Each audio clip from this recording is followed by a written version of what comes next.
최근에 나온 신간 서적 중에서 그 겸손의 힘 이런 제목의 책이 있습니다. 이 책은 기독교 서적이 아니고요. 그 저자가 미국의 호프 칼리지 대학교 교수인데요. 이게 참 특이한 게 그 인문학이나 전문 서적 중에서 이 겸손이라는 주제를 다룬 책이 거의 없습니다. 왜냐하니까 오늘 이 시대의 그 흐름 자체가 이 자기 과시 그리고 또 성공하려면 자기 스스로를 높여야 한다. 그러니까 이런 주장을 하는 시대이기 때문에 이 겸손이라는 것은 굉장히 그건 비겁하고 또 무능한 자들이 하는 것이다. 이런 인식이 깔려 있는 것이거든요. 그 윈스턴 처칠이 오래전입니다만 이 윈스턴 처칠이 자기 정적을 가리키며 이런 농담 삼아 한 말이 있습니다. 그는 겸손한 사람입니다. 하긴 매사에 부족하니 겸손할 수밖에요. 이게 그 농담 삼아 한 말이지만 지금 현대인들은 이런 그 윈스턴 처칠의 말을 그 진리처럼 받아들이는 거예요. 그래서 이 겸손 그 약한 자들이 하는 그 변명이고 초라한 모습이야. 이런 생각을 하는 것이 대세다 보니까 인문학 서적이나 또 교수님들이 이런 주제에 글이 이게 재미가 없다는 걸 알기 때문에 잘 쓰지 않는 겁니다. 그래서 서점 한번 검색해 보세요. 겸손자 들어간 건 거의 대부분이 다 기독교 책이거든요. 그래서 제가 이 겸손의 힘이라는 이 책이 그 일반 대학 교수가 쓴 그 인문학 서적이라는 것이 되게 참 인상적이었고요. 그리고 이제 이 책에서 주장하는 핵심 포인트가 뭐냐 하면은 이게 무슨 그 종교적인 언어, 신앙의 언어가 아니고요. 이 겸손이라는 거는 오늘 우리 현대인들이 그 행복하기 위하여 그리고 불행감을 없애기 위하여 반드시 회복해야 되는 중요한 덕목이다. 이걸 강조하는 책입니다. 그러면서 이제 미국이 지금 겪고 있는 여러 가지 가슴 아픈 이런 그 부작용들이 전부 이제 이 겸손을 회복하지 않기 때문에 이 겸손을 회복해야 이것들이 회복이 된다. 이런 주장인데요. 이건 우리나라 현실에서도 전 똑같다고 생각을 합니다. 이 책을 우리나라 말로 번역 출간한 출판사의 출판팀장의 강의를 들었더니 똑같은 주장을 하더라고요. 올해 IPSDS라는 단체에서 세계 행복 보고서를 작성했다고 합니다. 이 행복 보고서는 주요 국가 30개국을 대상으로 사람들이 얼마나 행복감을 느끼는가 이거에 대한 조사 내용인데요. 이 결과가 충격적입니다. 30개국을 대상으로 조사한 세계 행복 보고서에서 우리나라가 조사 대상 30개국 중에서 공동 꼴찌 29위였다는 겁니다.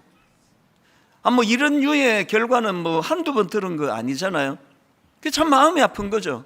아니 왜 지금 현실적으로 우리나라가 70년대 보릿고개 여러 가지 결핍이 많던 그 시대에 비해서 지금은 경제적으로 세계 어디다 내놔도 우리는 조금도 뒤지지 않습니다. 그리고 한국 여군이 가지고 있는 힘이라는 건 세계적으로 어마어마하다 그러더라고요. 지금 수많은 한류 열풍이 불어가지고 미국에서는 또 갑자기 애들이 간식으로 김을 먹고 비빔밥 해 먹고 이런 희한한 일들이 벌어지고요. 우리나라 그 젊은 BTS뿐만이 아닙니다. 세계적인 선풍을 다 일으키는데 정작 이 나라 사람들은 30개국 중에서 꼴찌로 공동 29위. 이게 어디서 기인하느냐는 겁니다. 그리고 그 책을 미국 교수가 썼다는 것은 미국도 똑같은 상황이라는 거 아닙니까? 왜 현대인들은 이렇게 행복감을 느끼지 못하고 스스로에 대해서 불행하다고 생각하는 사람이 이렇게 많은가? 최근에 나온 그 책에서 주장하는 건 이 모든 문제들이 현대인들이 갖고 있는 자존감을 너무 높여놓았기 때문에 그렇다. 그렇게 분석을 하더라고요. 90년대부터 나온 심리학 논문이나 연구 결과들이 이 자존감을 엄청 중요하게 생각하고 이건 무슨 모든 문제 해결의 마스터 키처럼 대인관계에 문제가 있습니다. 자존감을 높여야 됩니다. 뭐 이런 문제가 있습니다. 자존감을 높여야 해결이 됩니다. 그래서 이 자존감이 현대인들에게 굉장히 중요한 그런 어떤 도구가 돼버렸는데요.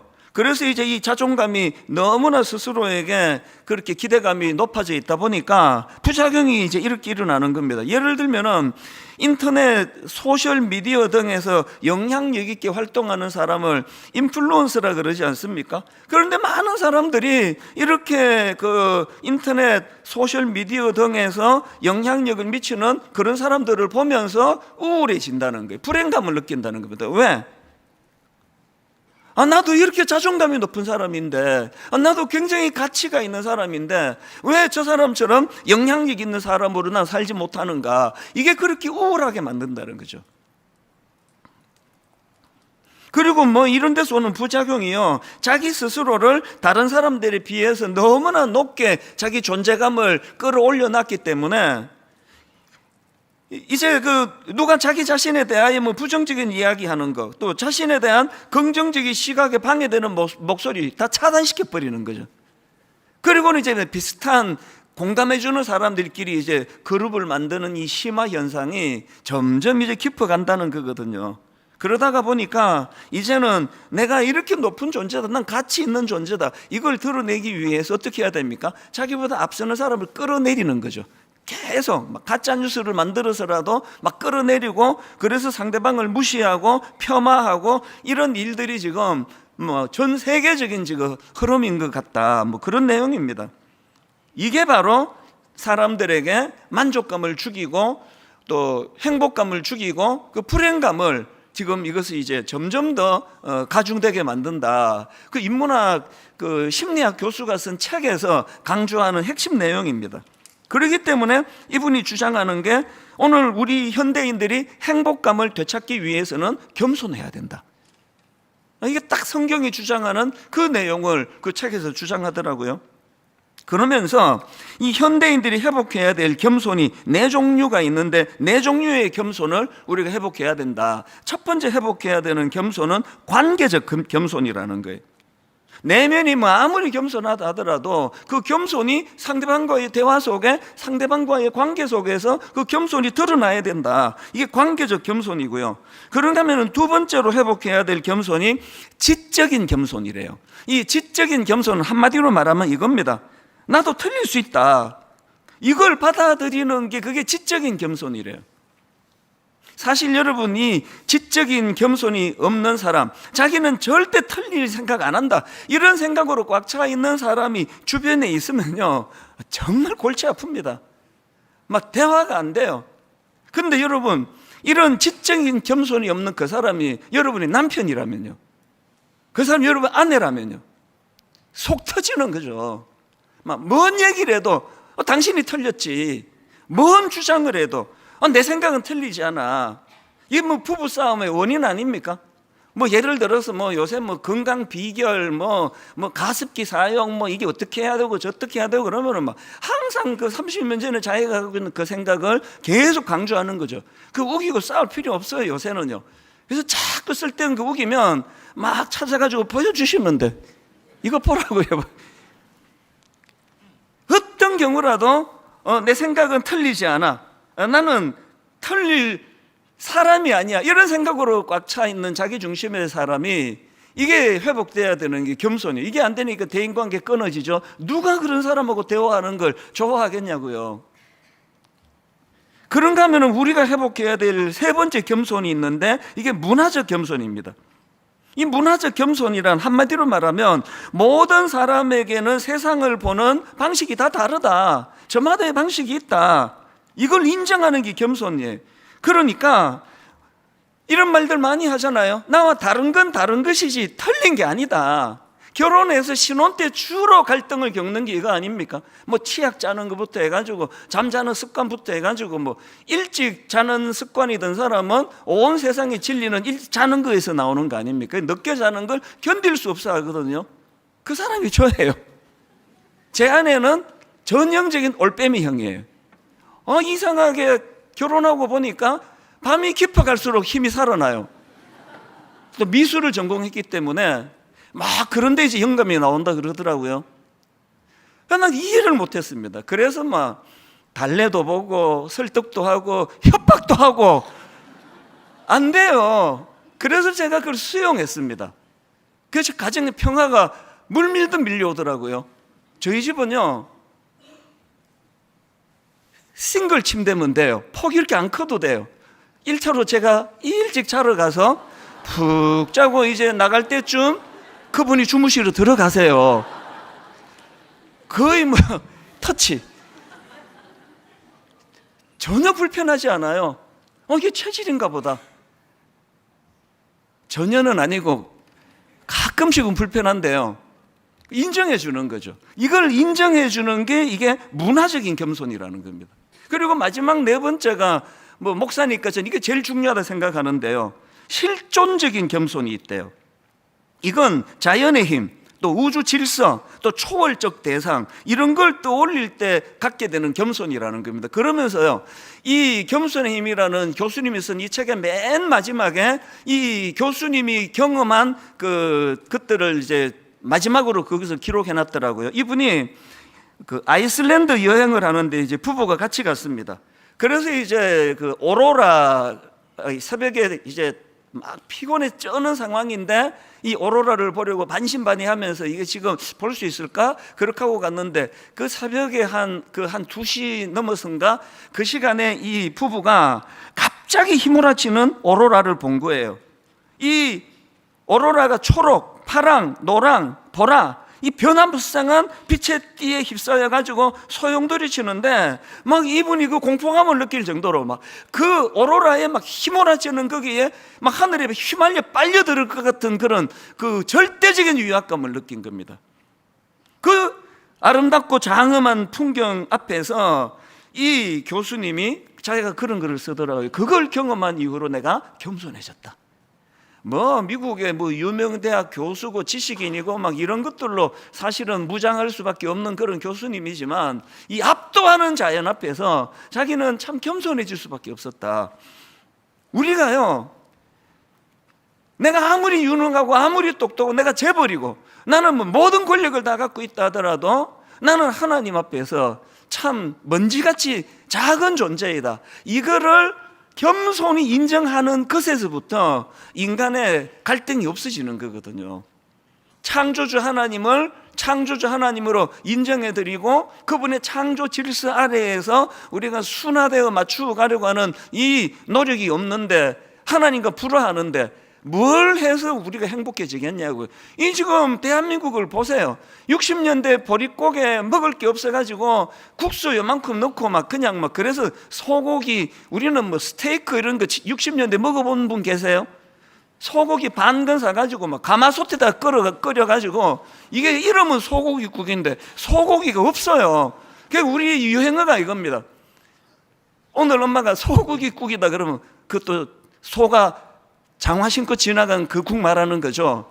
그게 우리 시대 하던 농담이에요. 그렇게 찢어지게 가난하던 시절에 지금 막 배 터지게 먹고 막 세계에 이렇게 경제 강국이라는 소리를 듣고 살아가는데, 만약에 이게 그런 결핍이 채워져서 행복해진다면 어떻게 오늘 우리 대한민국이 30개국 조사 중에 공동 꼴찌 29위에 불행한 나라가 될 수 있겠냐고요. 이 모든 것들이 저는 실존적 겸손이 없이는 회복이 될 수 없는 거라고 생각하거든요. 제가 오늘 본문을 묵상하는데 이 책이 제게 굉장히 큰 도움을 줬기 때문에 제가 이걸 이렇게 길게 설명을 드리는데요, 오늘 제가 드린 이 서두에 드린 이 말씀 내용을 오늘 본문에 한번 적용할 수 있다고 생각합니다. 오늘 본문은 유명한 말씀이에요. 예수님께서 두로와 시돈 지방으로 들어가시는데 한 여자가 달려와서 막 소리를 지릅니다. 그게 오늘 본문 마태복음 15장 21절 22절입니다. 예수께서 거기서 나가서 두로와 시돈 지방으로 들어가시니 가난한 여자 하나가 그 지경에서 나와서 소리 질러 이르되, 주 다윗의 자손이여 나를 불쌍히 여기소서, 내 딸이 흉악하게 귀신 들렸나이다 하되. 지금 어떤 상황인지 아시겠죠? 이 같은 사건을 다루는 이 내용이 마가복음에도 나오는데요, 거기에서는 이 여인을 묘사하기를 그 여자는 헬라인이요 수로보닉의 족속이라고 그렇게 기록을 해놨습니다. 이방 여자예요. 그 이방 여인이 지금 어떤 일로 지금 절망해 있느냐? 너무너무 사랑하는 그 딸이 귀신 들려서 정신이 지금 혼미한 상태예요. 그 문제를 가지고 주님께 도와달라고 절박하게 부르짖어 요청을 하는데요. 그런데 오늘 본문에서의 이 예수님의 태도는요, 너무 생소해요. 낮습니다. 그 약자를 향하여 이런 태도를 보이신 적이 없는데 예수님이 엄청 냉대를 하는 거예요. 그리고 이게 아주 그 질 낮은 유대인들이라는 그런 언어를 사용하면서 막 그를 이제 함부로 대하시거든요. 23절에 보니까 그렇게 절박한 여인이 부르짖는데도 예수는 한 말씀도 대답하지 아니하시니, 심지어는요, 그 여인이 주님께 와 절을 하면서 도와달라고 그렇게 부르짖는데도 어떻게 말씀하시는가 하니까 26절입니다. 대답하여 이르시되 자녀의 떡을 취하여 개들에게 던짐이 마땅하지 아니하니라. 예수님께서 이런 무례한 말씀을 하시는 거 굉장히 생소하고요. 이게 진짜 예수님이 하신 말씀이 맞나? 이것도 이상한데요. 더 이상한 건 그런 개 취급을 당하는 이 여인이 상처를 안 받는다는 거예요. 그렇게 냉담한 말씀을 던지는, 혹은 모독적인 말씀을 던지시는 예수님에 대하여 이 여자가 어떻게 반응하느냐 보니까 27절, 여자가 이르되 주여 옳소이다마는 개들도 제 주인의 상에서 떨어지는 부스러기를 먹나이다. 그 믿음 없던 사춘기 때는 제가 이런 거 읽으면 이래서 내가 성경을 못 믿는다니까, 이게 말이 돼? 이게 어떻게 이렇게 반응하는 사람이 어디 있냐고. 제가 여러분이 신방 왔는데 굉장히 그 어떤 뭘 갖고 폄하하고 그러면서 개를 내가 뭐라 그랬지? 내가 이 당신 같은 개 같은 여자한테 내가 내 성의를 낼 수 있어요? 예를 들어도 하여튼 이게 너무 이게 잘 안 나와요. 하여튼 이런 이야기를 하는데 그 상대방이 그 집사님이시 웃으면서 제가 개가 맞는데요, 그래도 한 번만 좀 봐주세요. 이럴 사람이 어디 있냐고요. 그래서 저는 이게 처음에 어릴 때는 안 믿어졌고요. 그리고 이게 이제 굉장히 이거 어떻게 해석을 해야 되지 그랬는데, 제가 이 말씀을 준비하면서 이번에 제가 많은 걸 깨달았거든요. 여러분, 이 여인의 믿겨지지 않는 겸손의 이유가 있더라고요. 이럴 수밖에 없는 이유가 두 가지가 있는데, 그 두 가지 이유 중에 이 여인을 이렇게 겸손하게, 주님 앞에 겸손하게 만든 두 가지 이유 중에 하나가 지금 이 여인이 가지고 있는 결핍 때문이에요. 22절을 다시 보십시오.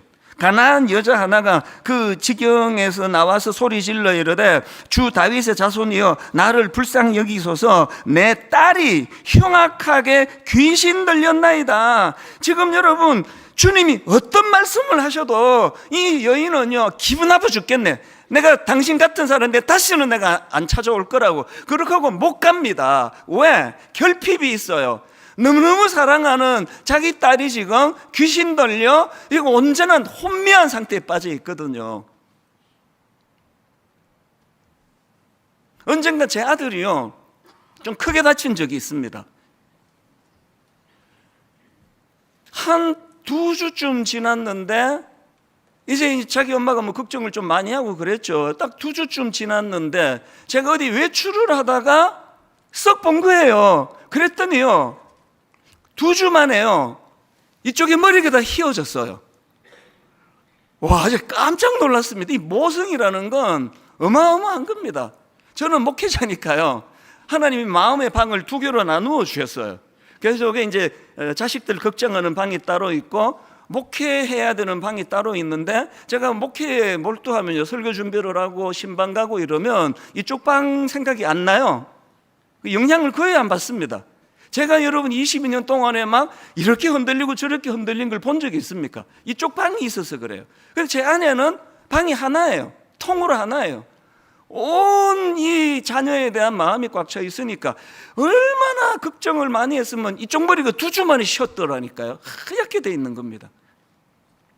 지금 이 수로보니게 여인이 그런 상황입니다. 결핍이에요. 그래서 여러분 이 본문을 자세히 한번 보십시오. 22절을 다시 보십시오. 가난한 여자 하나가 그 지경에서 나와서 소리 질러 이르되 주 다윗의 자손이, 그 다음 보세요, 나를 불쌍히 여기소서, 내 딸을 불쌍히 여기소서. 이건요 좀 정신이 차려질 때 하는 말이고요, 너무나 그 결핍이 크니까 내 딸을 불쌍히 여겨달라는 게 아니라 날 불쌍히 여겨달라는 거죠. 온 마음이 자기 결핍에다 쏠려 있는데 여기에서 자기 자존심이 있습니까? 어느 엄마가요, 내 더러워 죽겠네, 당신 내가 다시 찾아오면 내가 손에 장을 찢은다, 그렇게 하고 욕하고 가는 어머니는 없는 거거든요. 오늘 저는요, 다음 주부터 우리 예배 캠페인하고 바른 예배 드리게 하고, 왜 예배에 지각이 이렇게 많으냐, 왜 예배를 이렇게 성의 없이 드리느냐, 왜 예배 때 들락날락거리느냐. 여러분 이제요 예고하고 시간이 일정한 시간 지나면 이제 문 닫을 거예요. 제가 마음을 독하게 먹고 있습니다. 왜 이렇게 무성의하게 예배를 드리는지 아십니까?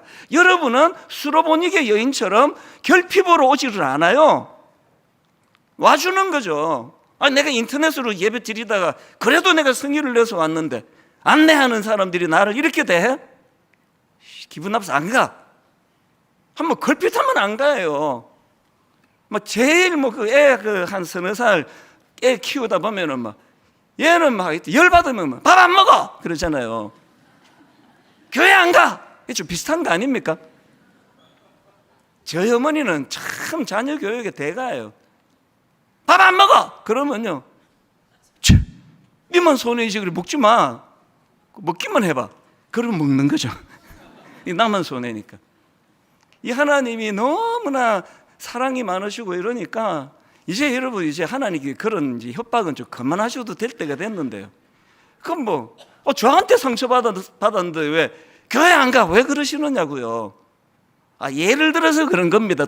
저 사람 상처 엄청 주나 보다, 이렇게 생각하지 마시고, 이 수로보니게 여인이 갖고 있는 그가 갖고 있는 이 결핍이요, 이 결핍이 어떤 경우라도 주님에게 상처받지 않는, 그러면 오늘 저와 여러분이 갖고 있는 치명적인 문제가 뭡니까? 우리 모두에게는 결핍이 있거든요. 어떤 결핍이 있습니까? 먼저 로마서 5장 6절입니다. 우리가 아직 연약할 때에 기약대로 그리스도께서 경건치 않은 자를 위하여 죽으셨도다. 이게 뭔 소리인지를 모르는 초신자들이 너무 많은 거예요.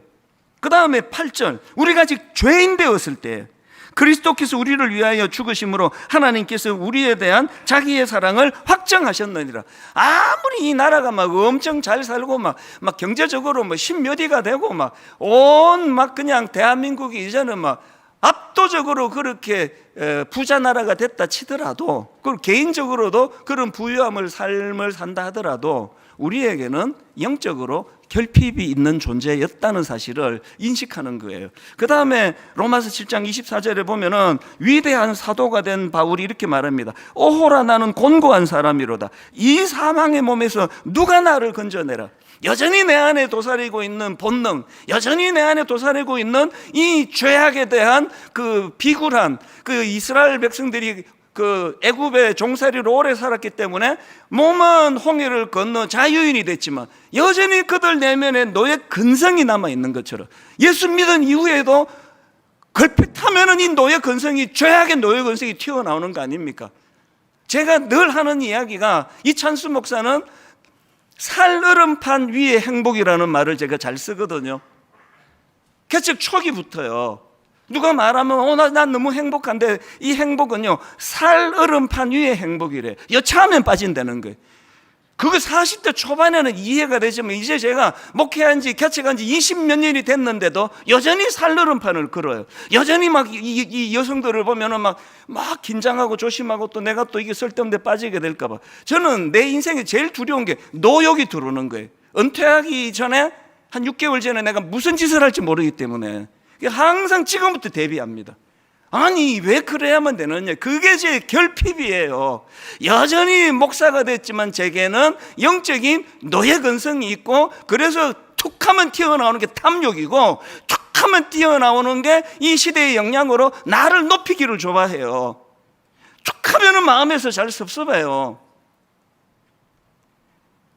우리가 하나님 앞에서 이 결핍을 몰라요. 오늘 예배 한번 내가 잘 드리지 않으면, 이 예배를 소홀히 하면 내가 주중에 내가 또 어떤 추한 모습을 보일지 모른다는 이 긴장감으로 예배를 드리지 않기 때문에 맨날 교회만 오면은 그냥 섭섭하다 그러잖아요. 몰라줘서 섭섭하고 상처 줘서 섭섭하고.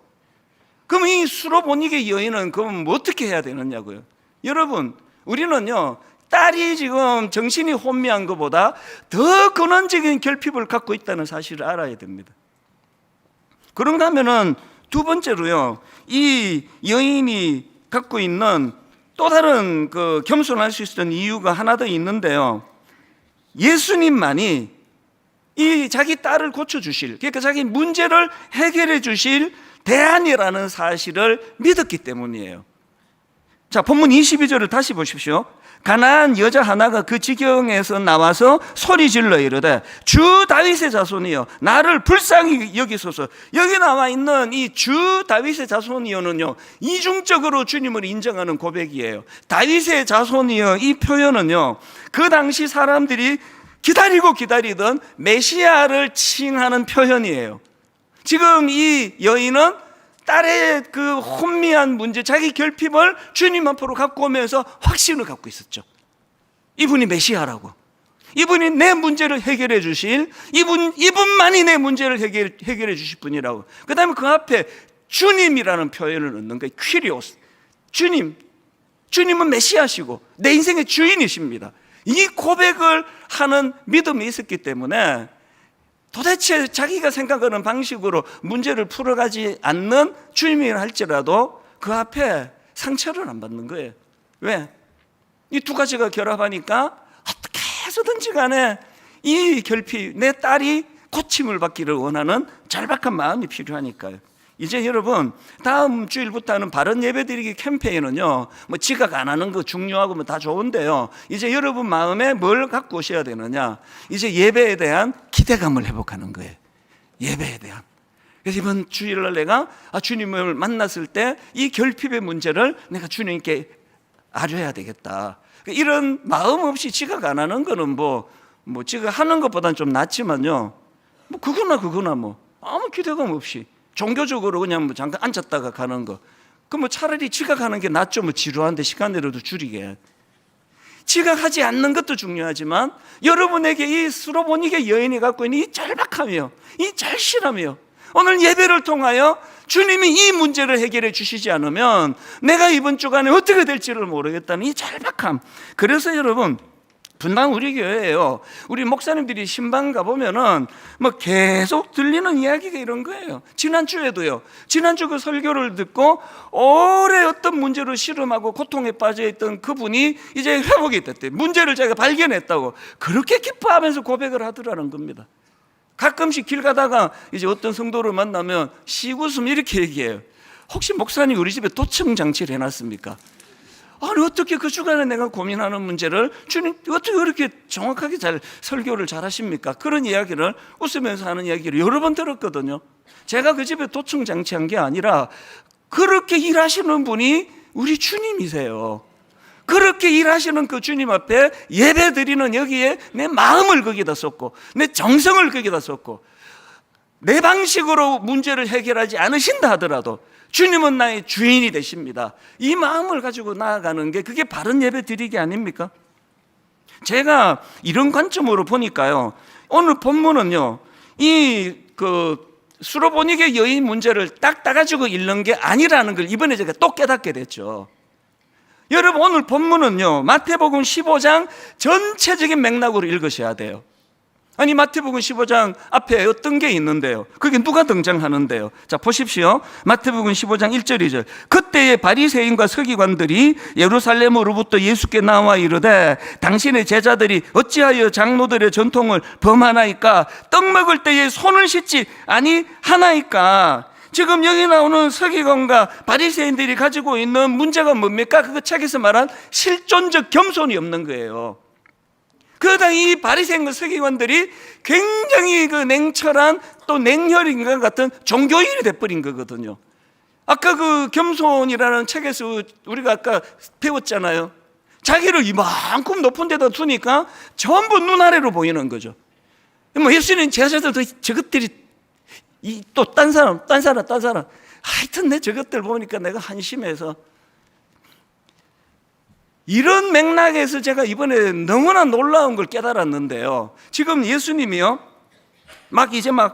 개 이야기도 하고 이방인들을 보고 개 취급한 건 유대인들이거든요.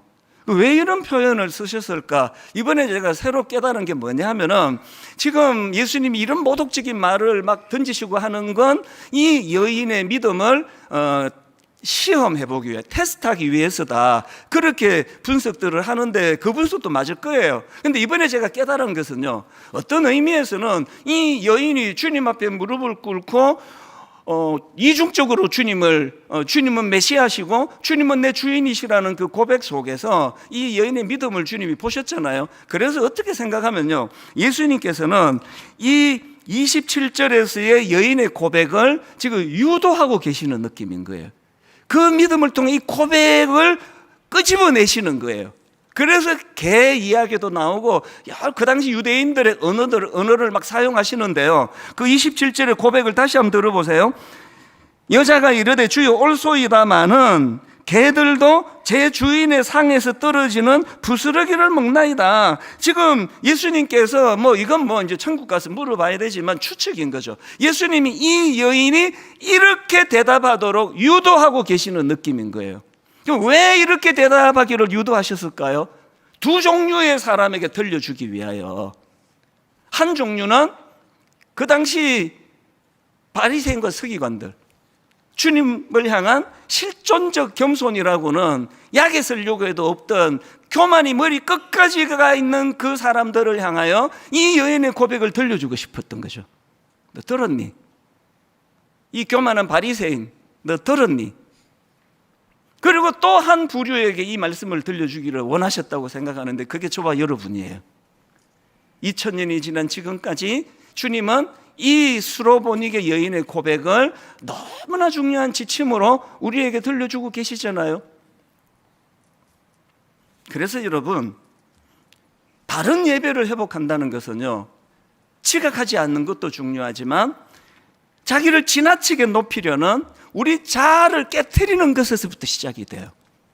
자아를 너무 높여놔가지고 실존적 교만, 하나님조차도 자기 눈 아래 있잖아요. 걸핏하면 교회 안 가. 하나님 살아있기나 해? 이게 어마어마한 교만한 이야기 아닙니까? 도대체 하나님은 일을 이따위로 해? 누가 더 높이 올라가 있는 거냐고. 이게 실존적 겸손이 없는 태도 아닙니까? 오늘 이런 수많은 자들에게 주님은 유도해서 이 여인이 이렇게 고백하기를 원하시는 거예요. 한 가지만 더 살펴볼까요? 오늘 본문에서 중요한 포인트 하나 더 있습니다. 자, 마태복음 15장 25절입니다. 여자가 와서 예수께 절하며 이르되 주여 저를 도우소서. 이 절하며가요, 헬라어로 프로스키네오라는 단어인데요, 이 단어는 기본적으로 엎드리다, 무릎을 꿇다 이런 뜻인데, 성경에서는 이 단어를요, 경배하다, 예배하다 이렇게 사용하고 있습니다. 같은 단어가 나오는 몇 군데를 제가 찾아봐 드릴게요. 예수님 이 땅에 오실 때 동방 박사들이 예수님을 찾아서 경배하지 않습니까? 그게 마태복음 2장 2절입니다. 유대인의 왕으로 나신 이가 어디 계시냐? 우리가 동방에서 그의 별을 보고 그에게 경배하러 왔노라. 놀랍게도 이 경배하다, 이게 프로스키네오예요. 그 여자가 보여주는. 그리고 또 나옵니다. 마태복음 4장에 보면은 마귀가 예수님을 시험하는 대목이 나오는데 4장 9절입니다. 마귀가 이렇게 말합니다. 이르되 만일 내게 엎드려 경배하면, 이거 예배하는 거 아닙니까? 만일 내게 엎드려 경배하면 이 모든 것을 내게 주리라. 마귀가 이렇게 유혹할 때 마귀 자기에게 엎드려 경배하면은 이게 프로스키네오예요. 한 군데만 더. 부활하신 예수님을 본 여인들이 예수님을 경배하잖아요. 마태복음 28장 9절입니다. 예수께서 그들을 만나 이르시되 평안하냐 하시거늘 여자들이 나아가 그 발을 붙잡고 경배하니, 이것도 프로스키네오예요. 이 의미를 아시겠죠? 오늘 본문의 구조가 희한한 게요, 집에 가서 성경을 한번 다시 보세요. 그래서 이제 주님이 그 딸을 고쳐주세요. 근데 거기에는 경배했다가 안 나와요. 생략하고 넘어갑니다. 고쳐주셨을 때는 경배가 안 나오는데요, 언제 경배했습니까? 자기를 무시할 때, 냉대할 때, 함부로 대할 때, 상처 주실 때, 그때 이 여인이 주님을 경배했다는 거예요. 뭘 말하는 겁니까? 우리 주님은요, 우리의 거래 대상이 아니에요. 응답해 주시면 막 헌금 드리고 경배하고, 응답 안 해주시면 냉대하고, 이게 아니에요. 이게 실존적 겸손 아닙니까? 어떤 일을 하시더라도, 도저히 내 머리로 납득이 안 가는 일을 하시더라도, 아버지가 목사님인데 말을 심하게 더듬으시는 그것도 난 이해가 안 되고, 아버지가 목사님이신데 교회를 살리기 위하여, 교회를 위하여 40일 금식 기도를 했는데 불같이 교회를 일으켜 주시기는커녕 그 아버지를 17일 만에 돌아가시게 만들, 죽게 만드시는 그 하나님도 도대체 이해가 안 되고, 그래서 저는 목사 안 되려고 그랬는데 우리 어머니의 믿음이 저를 살린 거 아닙니까? 도저히 이해가 안 되는 그 상황에서도 우리 어머니가 갖고 있는 실존적 겸손이, 그래도 하나님은 하나님이신 거예요. 이해가 안 되지만 하나님이 하신 일은 항상 옳은 거예요. 그리고 그것이 옳았음을 그 다음 대에 계속 보여주실 거라고 저는 믿습니다. 오늘의 말씀의 결론을 저는 이렇게 맺기를 원합니다. 여러분, 오늘 말씀의 결론 28절이에요. 이에 예수께서 대답하여 이르시되 여자여 내 믿음이 크도다. 그 다음에 너의 소원대로 되리라. 그때부터 그의 딸이 나으니라. 여러분, 저는요, 사랑이 이렇게 많은 사람이 아니지만 오늘 예배 드리러 오는 수많은 분들에게 이 28절의 역사가 일어나기를 바랍니다. 여러분의 아픔, 여러분의 결핍, 여러분의 상처, 여러분이 갖고 있는 수많은 고통들이 오늘 예배 가운데 28절과 같은, 이에 예수께서 대답하여 이르시되 여자여 내 믿음이 크도다. 너의 소원대로 되리라 하시니 그때부터 그의 딸이 나으니라. 여러분, 매 예배 때마다 이런 가슴 벅찬 은혜를 누리기 위해서는 여러분 주님 앞에 실존적 겸손을 회복해야 돼요. 막대하지 마세요. 하나님을 막 그렇게 막대하실 분이 아니에요. 겸손히 그분을 인정해 드리고 그분 앞에 마음을 다하여 경배할 때 하나님께서 예배를 통하여 놀라운 역사를 일으켜내시는 줄 믿습니다. 오늘 이 말씀을 기억하시면서 우리 이 찬양이요, 어제 우리 순장님들이 아침 7시에 모여서 참 뜨겁게 기도했거든요. 그때 부른 찬양이 하루 온종일 이게 내 마음에 떠나질 않아서 참 이 찬양을 묵상하고 또 묵상했는데요, 가사를 좀 띄워봐 주시겠습니까?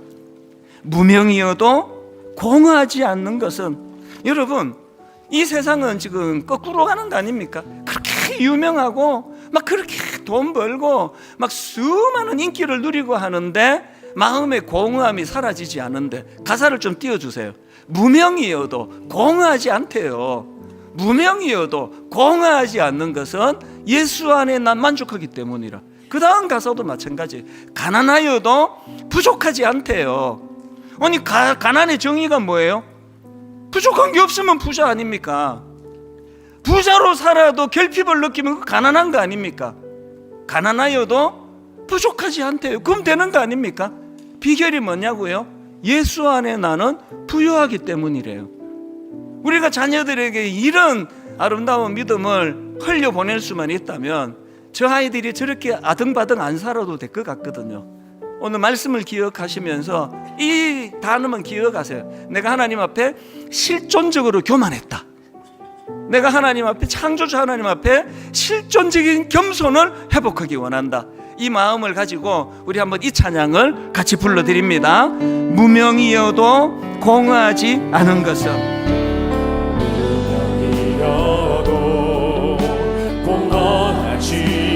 왜 그렇다고요? 예수 안에 난 만족함이라. 가난하여도 부족하지 않은 것은, 어떻게 이런 생각을 합니까? 예수 안에 오직 나는 부요함이라. 그 다음도 보세요. 고난 중에도 견뎌낼 수 있는 것은, 이 수로보니게 여인처럼 그 결핍 가운데도 주의 계획 믿기 때문이라. 실패하여도 일어설 수 있는 것은 예수 안에 오직 나는 승리함이라. 여러분, 이 아름다움을 주님 앞에 찬양합니다. 난 예수로, 예수님으로 충만하네. 난 예수로 충만하네. 우리 모두가 사모합니다. 난 예수로 충만하네. 영원한 왕 내 안에 살아계시네. 그 다음도 보십시오. 내 몸이 약해도 낙심하지 않습니다. 낙심하지 않는 것은 예수 안에 난 완전함이라. 그 다음도 보십시오. 화려한 세상 부럽지 않은 것은 왜 그렇습니까? 난 예수로 충만함이라. 부럽지 않은 것은 난 예수로 충만함이라. 난 예수로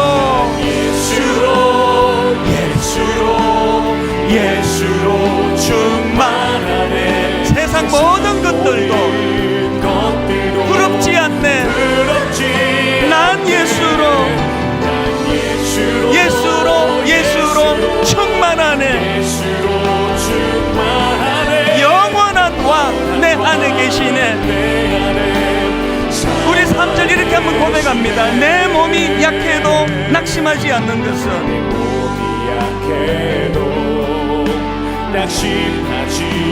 예수 안에 난 완전함이라. 결핍이 없는 인생, 주님으로 인해 화려한 세상 부럽지 않은 것은 난 예수로 충만함이라. 난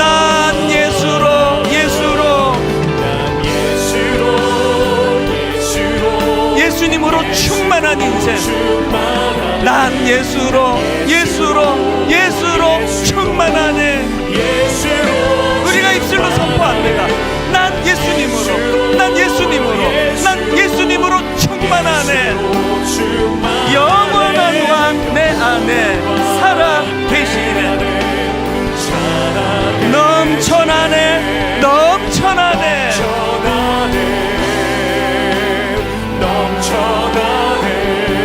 주님을 향한 내 속의 갈망이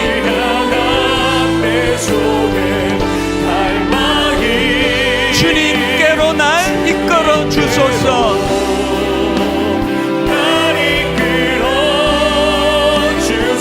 주님을 더 원합니다. 수로보니게 여인처럼 갈망하며 선포합니다. 넘쳐나네.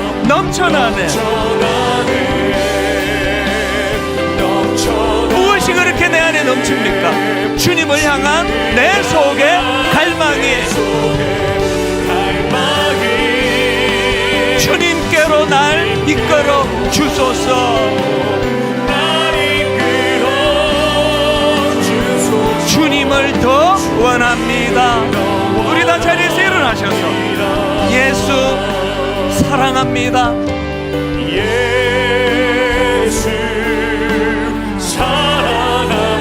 사랑합니다. 온 마음 다하여. 수로보니게 여인처럼 한번 주님을 집중하여 오직 주님 한 분만 간절히 더 원합니다. 여러분 더 한번 몰입하여 예수 사랑합니다.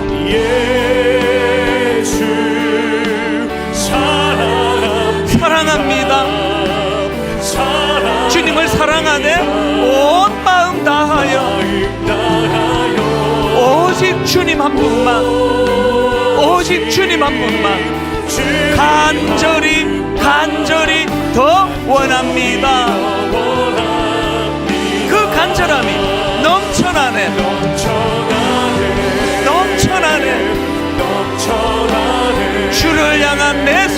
갈망이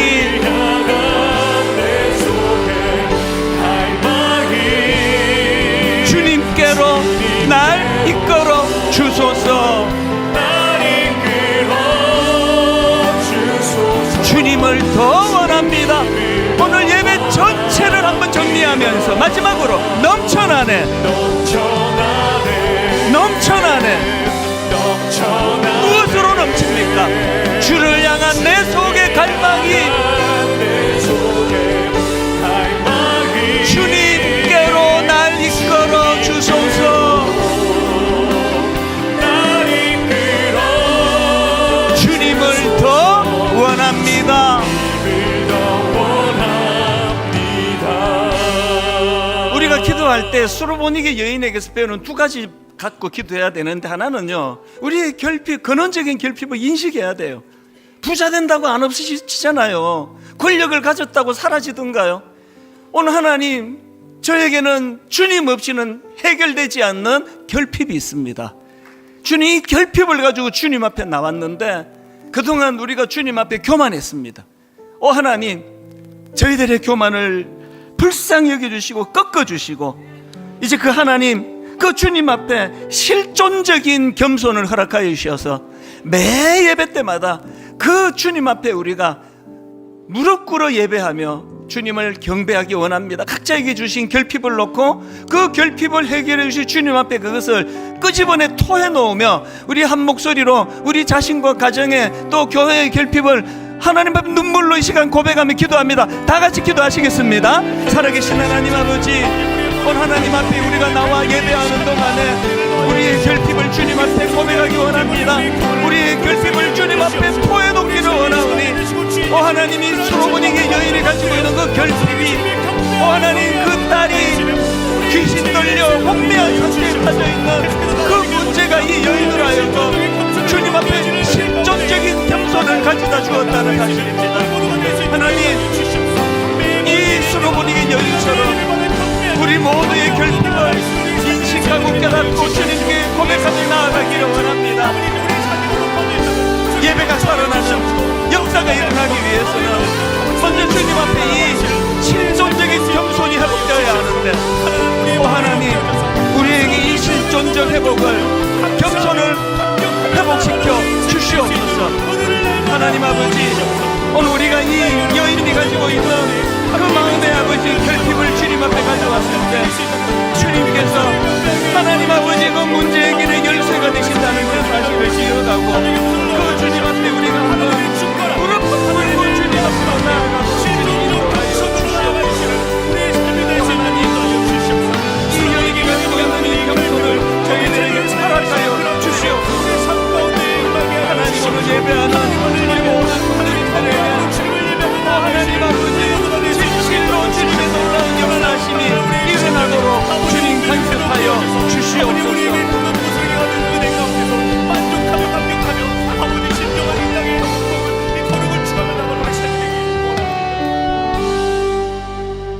하나님 아버지, 이 시대는 우리를 저 높은 자아의 자리로, 우리의 자존감이 누구에게도 떨어지지 않는 저 높은 교만의 자리로 우리를 자꾸 그렇게 끌고 가기 때문에 예수 믿는 우리 자신들도 모르게 그렇게 아버지 우리의 자아가 팽창해져 가고 있습니다. 그런데 그것이 이 현대인들에게 불행을 가져다 준다고, 그 행복감을 빼앗아 간다고 전문가 교수가 연구하면서 책으로 보여주시니 참 감사합니다. 주님이 원하시는 것처럼, 주님이 그렇게 사셨던 것처럼 더 겸손한 자리, 더 낮아지는 자리, 남을 나보다 낮게 여기는 그런 겸손의 자리로 저희들이 돌아가도록 인도하여 주시옵소서. 특별히 하나님, 살아계신 하나님 앞에서 실존적인 겸손을 허락하여 주시옵소서. 뭘 이루었다고 하나님 앞에 교만합니까? 아무것도 없는 먼지 같은 우리 존재인데, 하나님, 그 실존적 겸손을 회복할 때 예배에 지각이 없어지고 예배에 주님을 경배하는 일에 몰입하게 되고, 그래서 급기야 하나님 앞에 그 주님이 그 수로보니게 여인의 눈물을 닦아주시고 문제를 해결해 주셨던 것처럼 겸손히 주님 앞으로 나아가기를 원합니다. 여자가 이르되 주여 올소이다마는 개들도 제 주인의 상에서 떨어지는 부스러기를 먹나이다. 오 하나님, 우리에게 이 부스러기 은혜라도 감사하고 만족하는 이 겸손을 회복시켜 주시옵소서. 주님 앞에 부스러기라도 저는 자격이 없습니다. 자격 없는 저에게 주시는 이 부스러기 은혜에 눈물로 감사하고 감격하며, 오 하나님, 우리 모든 주님의 자녀들이 마음의 불안감이 사라지고 마음의 불행감이 사라지고 사라졌던 그 마음의 행복감이 회복이 되도록 저들과 저들의 자녀와 배우자와 그 가정을 온전한 회복의 길로 인도하여 주시옵소서.